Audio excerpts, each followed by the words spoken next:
สบายดีก่อนเด้อน้องหลาเลยโดยสบายดีแจ่มใสก่อนอื่นทั้งเลยสิขออนุญาตถามซื้อกับน้องหละมีซื้อว่าแนวใด ซื้อเบียร์น้องเบียร์ โดย อายุจักปี 20 ปี อายุ20 ปี โดย เป็นสาวขึ้นมาอีกแล้วนะสมัยเนาะ โดยอายุ20 ปีคือทางน้องนี่เคยมีครอบครัวบ่ บ่เคย เป็นสาวโสดที่ว่ายังบ่เคยผ่านการแต่งงานเนาะโดยแบบผู้บ่าวเคยโอ้ร่มอยู่บ่จ๊ะน้องละ เคย เคยคบหาแบบถึงขั้นเป็นชู้เป็นแฟนบ่ บ่มีแต่ลมผ่านโทรศัพท์ ลมผ่านๆซื่อ โดย ๆบ่ไงก็ยังบ่เจอคนจริงจังเนาะ โดย แบบว่ามาหาแบบไปหามาสู่ยังเนาะยังบ่มีหั่นนะโดยเป็นโสดมานี่แบบหล่นบ่จักปี เดือนแล้ว ตั้งแต่เป็นสาวพุ่นเลยเนาะยังบ่เคยมีแฟนหรือว่ามีสามีเนาะ โดย เมื่อนี้ก็คือก็ถือว่าพร้อมแบบสละโสดบ่น้องละพร้อมบ่ถ้าเจอคนถูกใจนี่ โดยอยากคุยอย่างๆนะคันแบบ โดย เข้าใจกันกับแบบพร้อม คือครั้งเอื้อยก็เห็นแต่ในคลิปเมื่อนี้ก็มาเจอตัวจริง ก็ถือว่าเป็นบุญจบผู้งามคือทั้งน้องก็เคยเปิดใจเนาะ โดยแม่ แบบมีอยู่บ่คนคุยอ่ะ มีแต่แบบเพิ่นก็คุยแบบนี่คุยคราวหนึงแล้วก็ไปแต่หายไปแบบบ่มีสาเหตุ โอ้แบบบ่ได้บอกอีหยังเลย โดย มีจักคนน้องละหลายบ่ บ่มีช่วงหนึงนะผู้หนึงแบบคุยนำเพิ่นประมาณเดือน2 เดือนแล้วเพิ่นว่า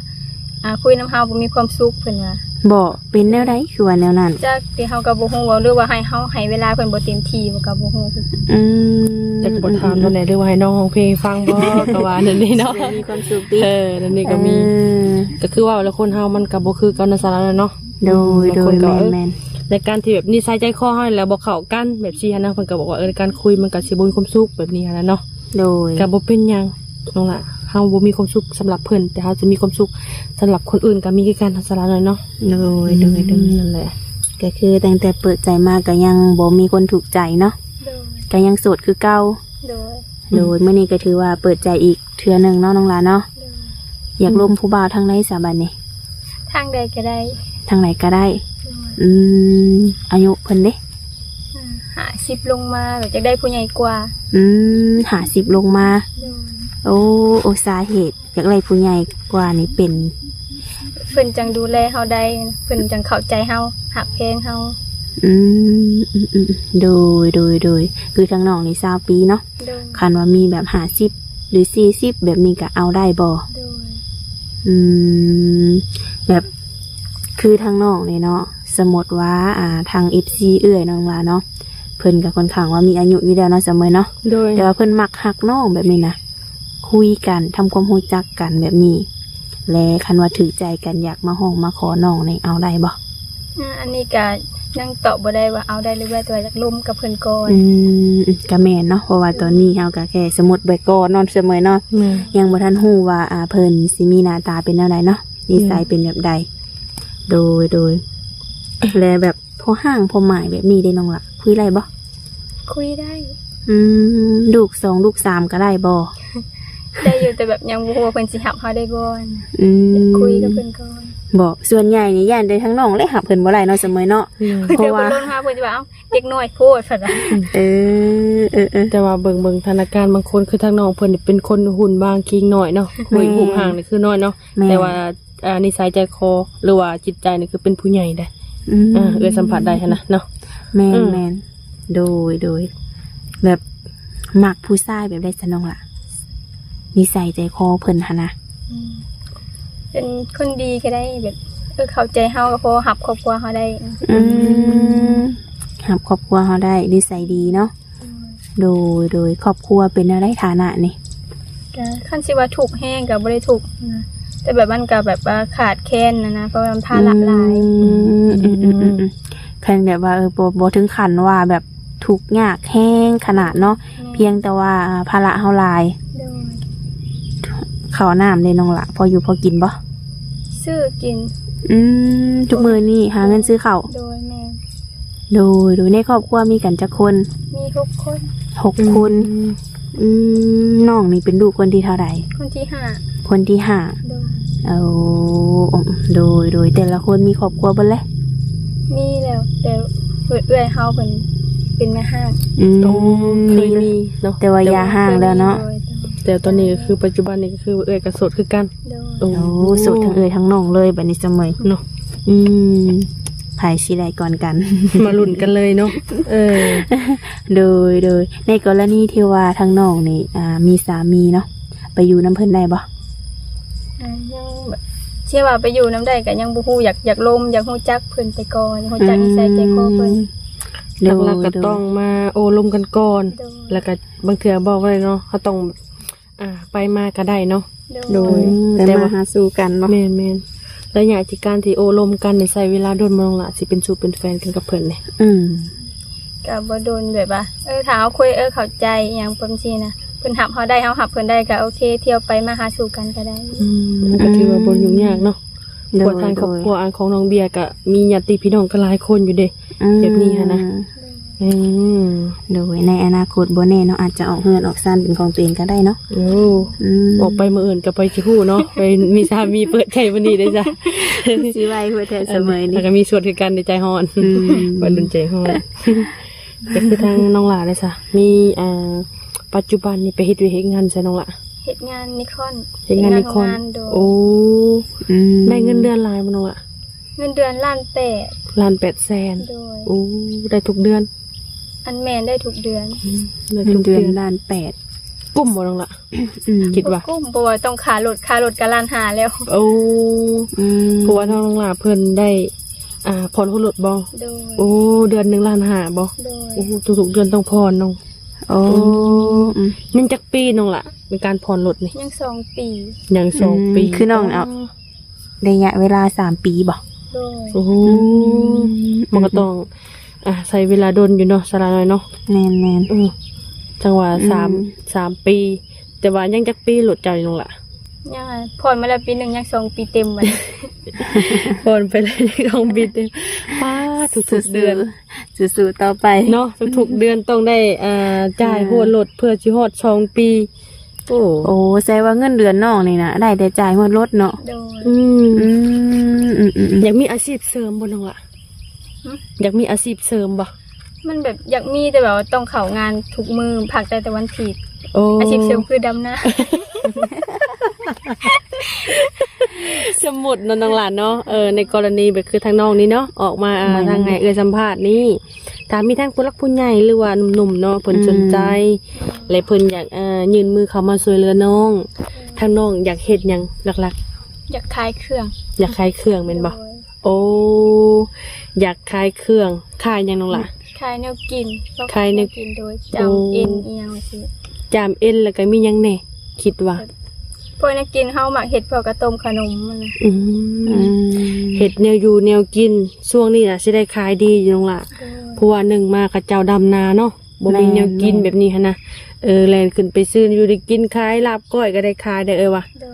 โดย อย่าเฮ็ดเค็มได้เลยค่ะจะซื้อทีเดียว ก็คือว่าไว้เนาะมักค้าขายเนาะ โดย ถ้าเป็นไปได้เนาะ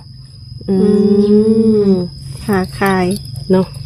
เฮ็ด แม่น สิค้าจะจามบ่หรือว่ามีหยังเนี่ยคันอยากเฮ็ดนี่ แบบอยากขายแบบเฮามักเฮ็ดขนมอยากเฮ็ดขนมขายพวกวันนี้ อืม ของหวานของข้าวอะนะเฮามักเฮ็ด สาวเราจะมากินของหวานเจ้าไปอุดหนุนน้องเพิ่นเด้อ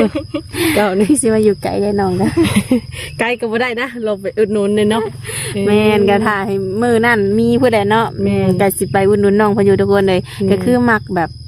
เฮ็ดแนวอยู่แนวกินหรือว่าเฮ็ดข้าวต้มขนมเนาะ แม่น โอ้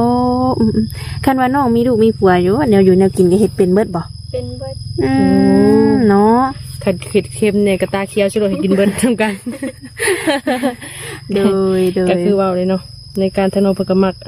ค้าขายง่ายมือเนาะเพราะว่ามันสิเป็นอาชีพเสริมดูว่าเขาได้เงินตลอดน้องล่ะ โดย คือว่าเขาแหละ โดยแมนยูมาที่นี่แบบคันว่าหนุ่มๆเพิ่นน้องหล่ะเนาะสนมกสนใจนี่นะ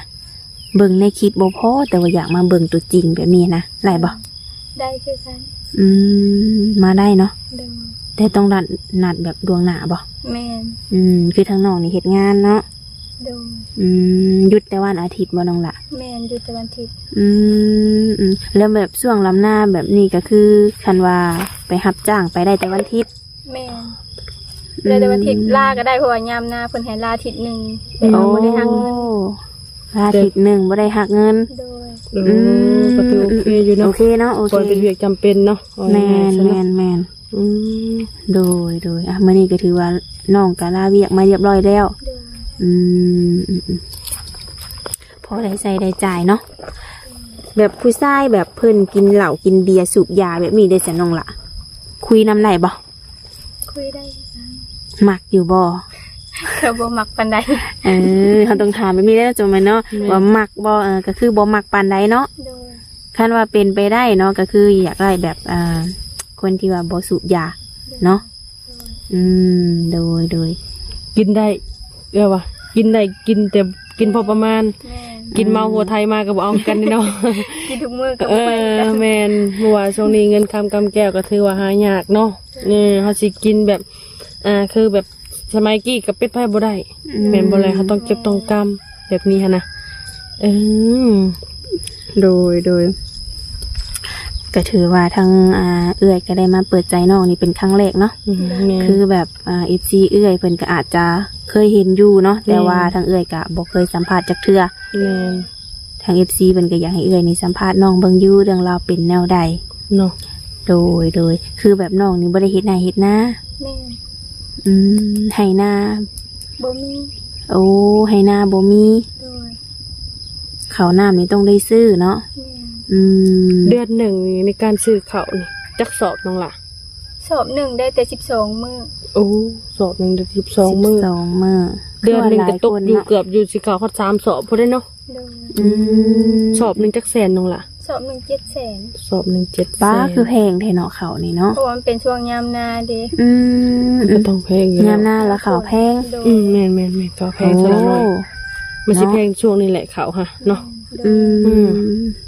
เดือนหนึ่งกับประมาณเกือบ3 สอบเนาะ โดย แล้วคนแบบคนในเฮือนนอกก็ได้เฮ็ดเวียกเฮ็ดงานอยู่บ่ อันมีอ้ายเพิ่นรับจ้างเลี้ยงงัว รับจ้างเลี้ยงงัว โดย แบบเป็นมื้อหรือเป็นเดือนน้องล่ะ เป็นปีคัน เป็น ได้ ปี เขาก็ได้โดย โอ้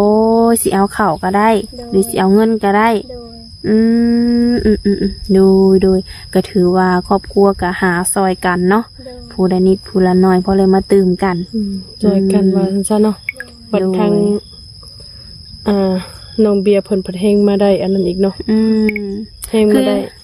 น้องนี่แบบหุ่นน้อยแห้งไงดีเนาะน้ำหนักเท่าไรน้องล่ะ 42 42 โดย โอ้คิดว่าบ่หอดได้นี่นะ หอดเซยเนาะ โดย นักน้อยนักแน่นได้ซะเนาะ เนาะแต่ว่าหุ่นผู้ดีงามมาสมัยเนาะ แม่นก็คือว่าอะไรเนาะ มื้อนี้ก็ถือว่ามาลำหน้าไกลเติบเนาะ โดย พี่มาอยู่ป่าอยู่ดงเพิ่นแหละทุกคนได้มื้อนี้นะมาเจอน้องเพิ่นก็เลยว่า ออกมาจากป่าได้นะรถทุตนา โดย เนาะ อายุนี่ขอ50ลงมาเนาะพอห่างพอหมายลมได้นิสัยใจคอเพิ่นก็มักคนดีรับครอบครัวน้องได้ก็ถือว่าโอลมได้เนาะ โดย ดูคันสมมุติว่าเพิ่นชวนไปเที่ยวฝั่งไทยได้แถวมุกแบบนี้นะไปบ่ ไปบ่ได้เมารถ เช็ดบัดนี้เมารถป้าเมารถบ่ โดย แบบไปใกล้ๆก็บ่ได้บ่น้องล่ะ บ่ได้ขี่มาเจโน่ แล้วชาติพัวเป็นมาขี่รถใหญ่ เนาะ เมียเมารถ สมมุติในอนาคตแบบนี้นะอนาคตมีแบบมีสามีเนาะที่ว่ามีแบบธุรกิจหรือว่ามีรถมีร่างเป็นของตัวเองแบบนี้นะไปใส่มาใส่ก็สิยากแล้วบัดนี้เนาะสิพาไปเที่ยวก็ลำบากเนาะ พากันโยงเอาซ้ำ บ่ยากเอากระจกลงเสมอแล้วก็ทุกมื้อนี่ก็มียายาแก้เมาก็มี แม่น โดยก็มีแต่ว่าให้ทั้งน้องเพิ่นสมหักสมหวังเนาะเสมอเนาะ โดย คนใดที่ว่าสิเข้ามากอันหนึ่งต้อง